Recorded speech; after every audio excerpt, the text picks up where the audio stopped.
আজকে মূল কাৰ্যসূচি আসলে 463 নম্বৰ মধ্য ইংৰেজি বিদ্যালয় যোৱা 2021 1 এপ্ৰিল নিৰ্বাচনেৰ দিনা তাতে ফায়াৰিং হয়েছিল। তাৰপিছত ইয়াতে কিছু মানুহ ইঞ্জুৰি হয়েছিল। এই ঘটনাত কিছু মানুহৰ ষড়যন্ত্ৰ আছিলে। 5:20 বজাত আমি আহিছিলোঁ চেণ্টাৰত। আহি ইয়াতে প্ৰিচাইডিং অফিচাৰক সুধিলোঁ কিমানখিনি ভোট হৈছে আৰু কিমান সময় ভোট চলিব। প্ৰিচাইডিং যে টোকেন দি দিছোঁ, বেগেটৰ ভিতৰত যিমানখিনি মানুহ আছে এইবিলাক ভোট শেষ হ'লে ভোট শেষ হ'ব। এতিয়া আমি ওলাই আহিছোঁ, ওলাই আহাতে দেখিলোঁ এজন ভোটাৰ আর এজন নিরাপত্তারক্ষী কর্মীর মধ্যে ঝগড়া চলি আছে। তেতিয়া আমি ভাবিলোঁ যে আমি মিডিলম্যান হয়ে এইটো শেষ করে দিওঁ। এই শেষ কৰি আহাতে কিছু মানুহৰ মানে ইয়াতে উত্তেজিত হৈ ডিল পাকৰ মাৰি দিলে। ডিল পাকৰ এনেকা মাৰিলে যে আমি স্কুলো আশ্ৰয় লগাব লগা হ'ল।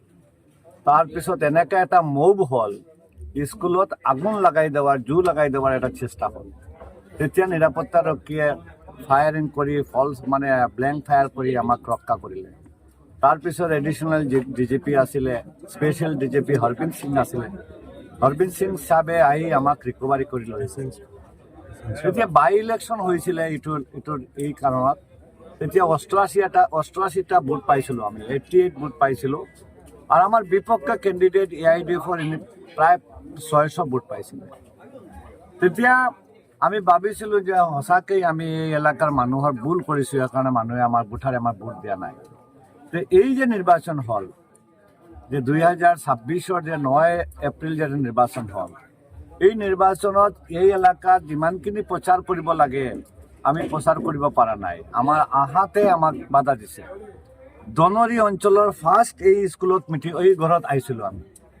এই ঘৰত এজন মানুহে আলিমুল চৌধুৰী সেই ৰিক্স লৈ আমাক লৈ আহিছিলে।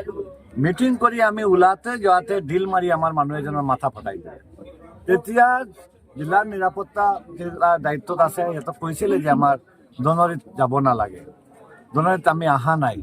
কিন্তু দনৰিৰ এই ভোটৰ ৰিজাল্টৰ পিছত দেখিলোঁ কাষ্টিং ভোটৰ প্ৰায় 80% ভোট আমি দনৰিৰ মানুহৰ ভোটাৰ পাইছোঁ। এতিয়া প্ৰমাণ ইহঁতে ভোটাৰৰ মধ্যে প্ৰমাণ কৰিছে যে আমি সেইদিনৰ ঘটনাত আমি দায়ী আছিলোঁ। এইটো এটা ষড়যন্ত্ৰমূলক এটা ঘটনা আছিলে।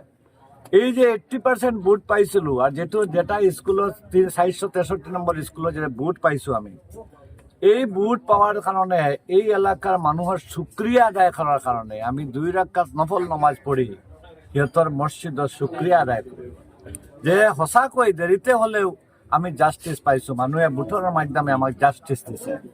আজি এই অঞ্চলে এনেকা আতংক সৃষ্টি কৰা হৈছিলে, এজন মানুহে ফ্লেগ লাগালে, আমাৰ যদি কোনোবা মানুহে ফ্লেগ লাগাইছে তাক কাণত ধৰি উৎপোচ কৰাব লগা হৈছে, তাক মানে হুমকি দিয়া হৈছে।